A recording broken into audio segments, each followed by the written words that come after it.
नमस्कार, मैं हूं आपके साथ अंकिता पाल। बुलेटिन की शुरुआत करते हैं। नई दिल्ली में प्रधानमंत्री मोदी और फिजी के प्रधानमंत्री राबुआ ने हैदराबाद हाउस में संयुक्त प्रेस कॉन्फ्रेंस में भाग लिया है। प्रधानमंत्री रंबुका जी, दोनों देशों के डेलीगेट्स, मीडिया के साथियों, नमस्कार। बुला बिना का मैं प्रधानमंत्री रंबुका और उनके डेलीगेशन का भारत में हार्दिक स्वागत करता हूं। 2014 में 33 ईयर के बाद किसी भारतीय प्रधानमंत्री ने फिजी की धरती पर कदम रखा था। मुझे बहुत खुशी और गर्व है कि यह सौभाग्य मुझे मिला था। उस समय हमने forum for India Pacific island cooperation यानी फिपिक की शुरुआत की थी। उस पहल ने न केवल भारत फिजी रिश्तों को बल्कि पूरे पैसिफिक क्षेत्र के साथ हमारे जुड़ाव को नई ताकत दी है। और आज प्रधानमंत्री रंबुका जी की इस यात्रा से हम आपसी संबंधों में एक नया अध्याय जोड़ रहे हैं। फ्रेंड्स, भारत और फिजी के बीच आत्मीयता का गहरा नाता है।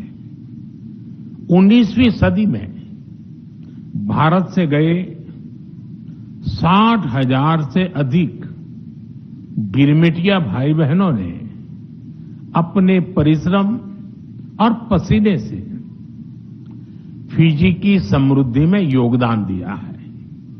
उन्होंने फिजी की सामाजिक और सांस्कृतिक विविधता में नए रंग भरे हैं। फिजी की एकता और अखंडता को निरंतर मजबूती प्रदान की है।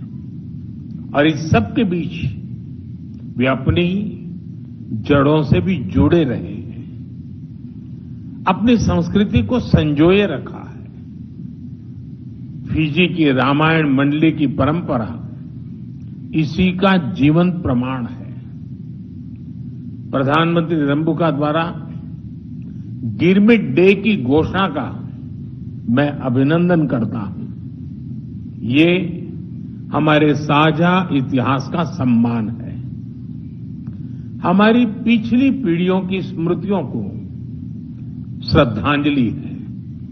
फ्रेंड्स, आज हमारी व्यापक वार्ता में हमने कई अहम फैसले लिए। हम मानते हैं कि एक स्वस्थ राष्ट्र ही समृद्ध राष्ट्र हो सकता है। इसलिए हमने तय किया कि सुवा में 100 बेड सुपर स्पेशलिटी अस्पताल बनाया जाएगा। डायलिसिस यूनिट्स और सी एम्बुलेंस भेजी जाएगी और जन औषधि केंद्र खोले जाएंगे, जिससे सस्ती और उत्तम क्वालिटी की दवा हर घर तक पहुंचेगी। हम चाहते हैं कि सपनों की दौड़ में किसी के कदम रुके नहीं। इसलिए फिजी में जयपुर फूड कैंप भी लगाया जाएगा। कृषि के क्षेत्र में भारत से गए काउपी यानी लोबिया सीड्स फिजी की मिट्टी में बहुत ही अच्छी तरह अंकुरित हो रहे हैं। भारत अब 12 एग्री ड्रोन और 2 मोबाइल सॉइल टेस्टिंग लैब भी बेट करेगा। भारतीय घी को फिजी में स्वीकृति देने के लिए हम फिजी सरकार का अभिनंदन करते हैं। फ्रेंड्स, हमने रक्षा और सुरक्षा क्षेत्र में आपसी सहयोग को मजबूत करने का निर्णय लिया है। इसके लिए एक एक्शन प्लान तैयार किया गया है। फिजी की मैरीटाइम सिक्योरिटी को सशक्त करने के लिए भारत से ट्रेनिंग और इक्विपमेंट में सहयोग दिया जाएगा। साइबर सिक्योरिटी और डेटा प्रोटेक्शन के क्षेत्रों में हम अपने अनुभव साझा करने के लिए तैयार हैं। हम एकमत हैं कि आतंकवाद पूरी मानवता के लिए बहुत बड़ी चुनौती है। आतंकवाद के खिलाफ हमारी लड़ाई में सहयोग और समर्थन के लिए हम प्रधानमंत्री रंबुका और फिजी सरकार का आभार व्यक्त करते हैं। फ्रेंड्स, खेल एक ऐसा क्षेत्र है जो मैदान से मन तक लोगों को जोड़ता है। फिजी में रग्बी और भारत में क्रिकेट इसका उदाहरण है। स्टार ऑफ रग्बी सेवंस वाइसेले सेरेबी ने भारत की रग्बी टीम को कोच दिया। अब भारतीय कोच फिजी क्रिकेट टीम को नई ऊंचाई देंगे। हमने तय किया है कि फिजी यूनिवर्सिटी में हिंदी और संस्कृत पढ़ाने के लिए भारतीय शिक्षक भेजा जाएगा और फिजी के पंडित भारत आकर प्रशिक्षण लेंगे और गीता महोत्सव में भी भाग लेंगे। यानी लैंग्वेज से कल्चर तक रिश्ते और अधिक गहरे होंगे। फ्रेंड्स, क्लाइमेट चेंज फिजी के लिए क्रिटिकल थ्रेट है। इस संदर्भ में हम रिन्यूएबल एनर्जी, खासकर सौर ऊर्जा में साथ मिलकर काम कर रहे हैं। International solar alliance, coalition for disaster resilient infrastructure और ग्लोबल बायोफ्यूल्स अलायंस में हम एक साथ हैं। अब हम डिजास्टर रिस्पांस में भी फिजी की क्षमताओं को बढ़ाने में सहयोग देंगे। फ्रेंड्स, पैसिफिक आइलैंड देशों से सहयोग में हम फिजी को एक हब के रूप में देखते हैं। हम दोनों फ्री, ओपन, इंक्लूसिव, सुरक्षित और समृद्ध इंडो पैसिफिक का समर्थन करते हैं। प्रधानमंत्री जी की ओशंस ऑफ पीस एक बहुत ही सकारात्मक सोच है। भारत के इंडो पैसिफिक ओशन इनिशिएटिव से जुड़ने के लिए हम फिजी का स्वागत करते हैं। India and Fiji may be oceans apart, but our aspirations sail in the same boat. हम ग्लोबल साउथ की विकास यात्रा में भी सहयात्री हैं। हम एक ऐसे वर्ल्ड ऑर्डर के निर्माण में भागीदार हैं जहां ग्लोबल साउथ के इंडिपेंडेंस, आइडियाज और आइडेंटिटी को सम्मान मिले। We believe that no voice should be ignored and no nation should be left behind. Excellency, from the Indian Ocean of the Pacific, our partnership is a breeze across the seas. It is rooted in Velomani and built on trust and respect. Your visit strengthens this enduring bond. आपकी दोस्ती के लिए बहुत बहुत धन्यवाद। बिना का वाकालेव। तो वहीं प्रधानमंत्री नरेंद्र मोदी और फिजी के प्रधानमंत्री राबुका के बीच में आज नई दिल्ली में वार्ता हुई। दोनों नेताओं के आपसी संबंधों को मजबूत करने के लिए कई महत्वपूर्ण समझौतों पर हस्ताक्षर की गई और संयुक्त प्रेस वक्तव्य जारी किया गया। प्रधानमंत्री नरेंद्र मोदी ने फिजी के प्रधानमंत्री रबुका का भारत में स्वागत किया। उन्होंने याद दिलाया कि 2014 में 33 सालों बाद किसी भारतीय प्रधानमंत्री ने फिजी का दौरा किया था और ये सम्मान उन्हें मिला है। और प्रधानमंत्री मोदी ने कहा कि राबुगा की इस यात्रा से भारत फिजी संबंधों में एक नया अध्याय जुड़ रहा है। वार्ता के दौरान दोनों देशों के बीच में शिक्षा, संस्कृति और सुरक्षा के क्षेत्र में सहयोग बढ़ने पर सहमति बनी है। साथ ही घोषणा की कि भारत फिजी यूनिवर्सिटी में हिंदी और संस्कृत पढ़ाने के लिए शिक्षक भेजेगा और इसके लिए फिजी के पंडित भारत आकर प्रशिक्षण लेंगे। बिनाका, मैं प्रधानमंत्री रंबुका और उनके डेलीगेशन का भारत में हार्दिक स्वागत करता हूं। 2014 में 33 ईयर के बाद किसी भारतीय प्रधानमंत्री ने फिजी की धरती पर कदम रखा था। मुझे बहुत खुशी और गर्व है कि यह सौभाग्य मुझे मिला था।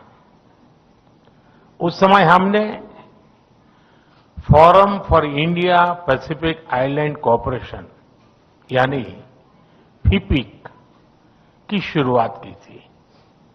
उस पहल ने न केवल भारत फिजी रिश्तों को बल्कि पूरे पैसिफिक क्षेत्र के साथ हमारे जुड़ाव को नई ताकत दी है। और आज प्रधानमंत्री रंबुका जी की इस यात्रा से हम आपसी संबंधों में एक नया अध्याय जोड़ रहे हैं। फ्रेंड्स, भारत और फिजी के बीच आत्मीयता का गहरा नाता है। 19वीं सदी में भारत से गए 60,000 से अधिक गिरमिटिया भाई बहनों ने अपने परिश्रम और पसीने से फिजी की समृद्धि में योगदान दिया है। उन्होंने फिजी की सामाजिक और सांस्कृतिक विविधता में नए रंग भरे हैं। फिजी की एकता और अखंडता को निरंतर मजबूती प्रदान की है और इस सब के बीच वे अपनी जड़ों से भी जुड़े रहे हैं, अपनी संस्कृति को संजोए रखा है। फिजी की रामायण मंडली की परंपरा इसी का जीवंत प्रमाण है। प्रधानमंत्री रंबुका द्वारा गिरमिट डे की घोषणा का मैं अभिनंदन करता हूं। ये हमारे साझा इतिहास का सम्मान है, हमारी पिछली पीढ़ियों की स्मृतियों को श्रद्धांजलि है। एकमत है कि आतंकवाद पूरी मानवता के लिए बहुत बड़ी चुनौती है। आतंकवाद के खिलाफ हमारी लड़ाई में सहयोग और समर्थन के लिए हम प्रधानमंत्री रंबुका और फिजी सरकार का आभार व्यक्त करते हैं। फ्रेंड्स, खेल एक ऐसा क्षेत्र है जो मैदान से मन तक लोगों को जोड़ता है। फिजी में रग्बी और भारत में क्रिकेट इसका उदाहरण है। स्टार ऑफ रग्बी सेवंस वाइसेले सेरेबी ने भारत की रग्बी टीम को कोच दिया। अब भारतीय कोच फिजी क्रिकेट टीम को नई ऊंचाई देंगे। हमने तय किया है कि फिजी यूनिवर्सिटी में हिंदी और संस्कृत पढ़ाने के लिए भारतीय शिक्षक भेजा जाएगा और फिजी के पंडित भारत आकर प्रशिक्षण लेंगे और गीता महोत्सव में भी। फिलहाल यहां रुकते हैं एक छोटे से ब्रेक के लिए।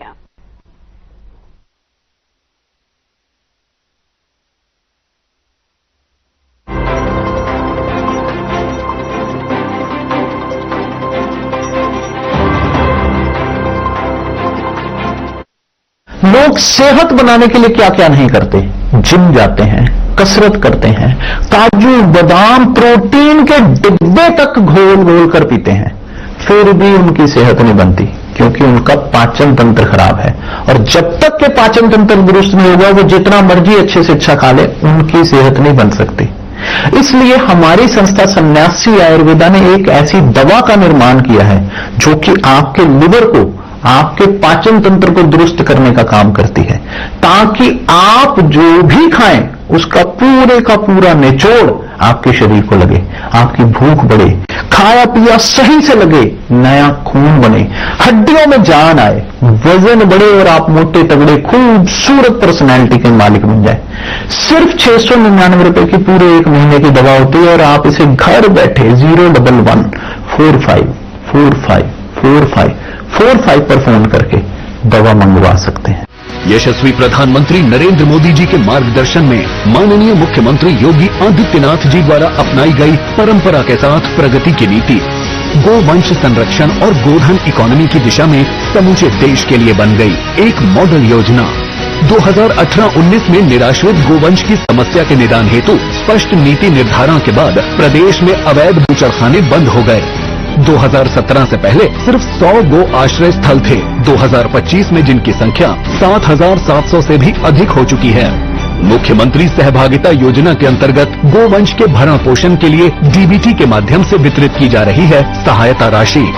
2017 के बाद गोधन उत्पादों के अर्थतंत्र को पहली बार समझा गया तो आर्थिक उन्नति का नया मॉडल भी स्थापित हो गया। महिला स्वयं सहायता समूहों की सक्रिय भूमिका ने ग्रामीण क्षेत्रों में सृजित किए रोजगार के नए अवसर। काम दमदार, डबल इंजन सरकार।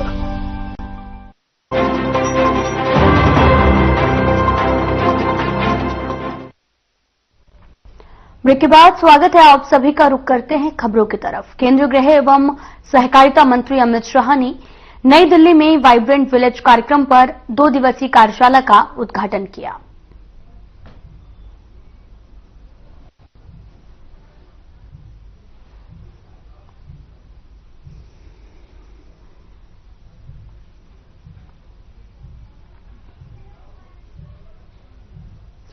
तो वहीं बिहार के पटना में बीजेपी के वरिष्ठ नेता रविशंकर प्रसाद ने प्रेस कॉन्फ्रेंस को संबोधित किया। क्या कुछ कहा, सुनाते आपको। राहुल गांधी जी और उनके साथ तेजस्वी यादव रोज आरोप लगा रहे हैं, हम वोट की चोरी नहीं होने देंगे।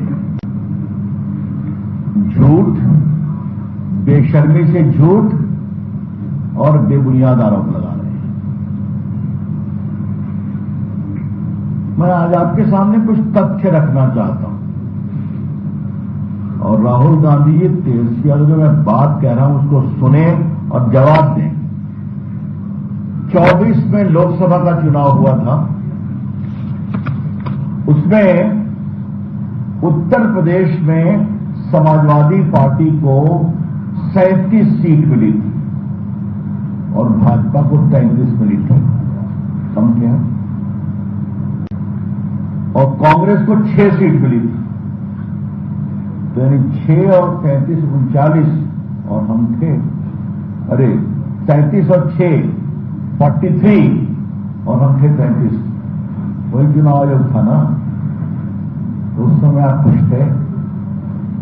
तो राहुल गांधी जब आपके पक्ष में वही चुनाव आयोग के द्वारा कराए गए चुनाव में जनता वोट दे तो चुनाव आयोग ठीक, जब आपको वोट नहीं मिले चुनाव आयोग खराब, ऐसा कैसे चलेगा? अब मैं आपके सामने जरा महाराष्ट्र का 24 का लोकसभा रखना चाहता हूं। महाराष्ट्र में कांग्रेस को मिली 13 सीट एमपी में 24 के चुनाव, बीजेपी को मिली 9 सीट। तो आप हमसे भी आगे निकल गए। तब क्या चुनाव आयोग ठीक था? शिवसेना को मिली 9 सीटें, एनसीपी को मिली 8 सीटें। यही बड़ा सवाल है। राहुल गांधी को वही चुनाव आयोग के द्वारा किए गए चुनाव में अगर अच्छा वोट मिले तो चुनाव आयोग ठीक, और आप हारे तो चुनाव आयोग खराब। आपकी सरकार बनी हिमाचल प्रदेश में, आपकी सरकार बनी आंध्र प्रदेश के तेलंगाना में, तो चुनाव आयोग ठीक था। अगर राहुल गांधी जी को वोट नहीं मिलता तो हम क्या करें? याद करिए कि जनता को लगा हमसे गलती हुई है। जो राहुल गांधी ने संविधान बदलने का एक धोखा फरेब बनाया था, जनता समझ गई कि मोदी जी का कुछ नहीं करने वाले हैं। फिर क्या हुआ? हरियाणा का विधानसभा हुआ तो हम लोग 14 से भी अधिक जीत गए तीसरी बार। महाराष्ट्र की विधानसभा हुआ तो कांग्रेस पार्टी का सुपड़ा साफ हो गया। फिर दिल्ली का चुनाव हुआ तो केजरीवाल जी का सुपड़ा साफ हो गया। तो समस्या है राहुल गांधी को वोट नहीं मिलता, कांग्रेस पार्टी को वोट नहीं मिलता। और ये जो चुनाव आयोग पर आरोप लगा रहे हैं, हर संवैधानिक संस्था पर राहुल गांधी बेशर्मी से आरोप लगाते हैं, हर संवैधानिक संस्था पर। आज चुनाव आयोग है, एक समय याद होगा ना, इन्होंने क्या कहा था? चौकीदार चोर है, याद है कि भूल गए आप लोग? राफेल के समय जनता ने कस की पिटाई की, ठंडे हो गए। आप लोग के बारे में क्या कहा था? मीडिया बिका हुआ है, याद है कि नहीं? कांग्रेस के दफ्तर में कहा था। हद्दी भद्दी बात। तीसरी बात, एक पेगासस हुआ था ना फोन में, तो मामला सुप्रीम कोर्ट में गया तो सुप्रीम कोर्ट ने कहा जिसके भी फोन में शिकायत है वो जांच के लिए अपना फोन दे दे। राहुल गांधी ने अपना फोन दिया, ना किसी का फोन दिया, फिर भूल गए। एक बार सुप्रीम कोर्ट ने निर्णय गलत पेश किया, सुप्रीम कोर्ट ने डांट लगाई तो माफी मांगी थी। क्या चुनाव आयोग, क्या प्रधानमंत्री, क्या मीडिया, किसी ने छोड़ा है उन्हें आज तक? क्या मतलब है? तो राहुल गांधी कुछ भी बोलेंगे, ये देश कभी बर्दाश्त नहीं करेगा। ये मैं कहना चाहता हूं, जिस तरह से वो बिहार में बरगला रहे हैं झूठ कर करके।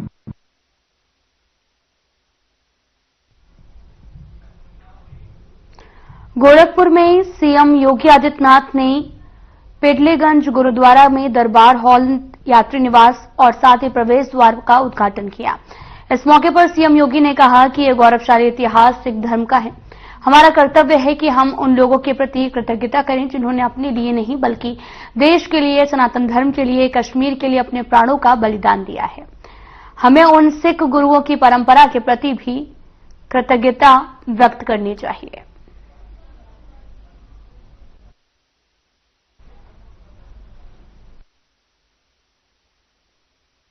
जिस पवित्र ग्रंथ के बारे में हमारी गुरु परंपरा ने गुरु गोविंद सिंह जी महाराज का यह आदेश है कि गुरु मान्यो ग्रंथ, उस पवित्र गुरु ग्रंथ साहब के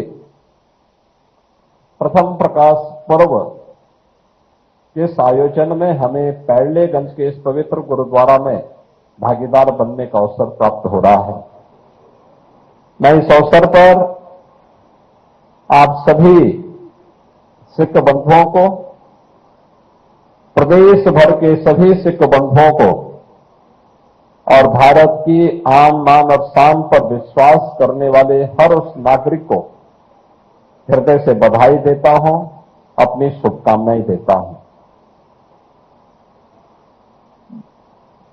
याद करना, इतिहास में वही जाति और वही कौम जीवित रही है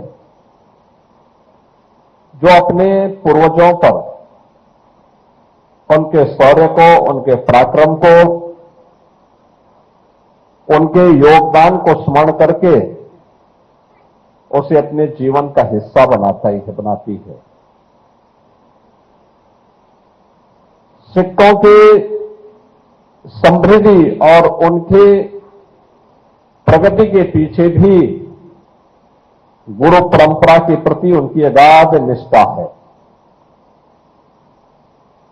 गुरु नानक देव जी से लेकर गुरु गोविंद सिंह जी महाराज तक एक ऐसी अनुपम और अटूट परंपरा जिसने भारत और भारतीयता के लिए, सनातन धर्म के लिए बार बार अपनी शहादत दी। जब भी आवश्यकता पड़ी, जब भी सनातन पर कोई संकट आया, सिख गुरुओं ने आगे आकर के अपना सर्वस्व बलिदान करने में कोई संकोच नहीं किया। और हमें पैरलेगंज गुरुद्वारा के इस कार्यक्रम में, इसके पुनरुद्धार के इस कार्यक्रम के साथ जोड़ने का अवसर ऐसे समय में प्राप्त हो रहा है जब यह वर्ष। फिलहाल बुलेटिन में इतना ही। नमस्कार।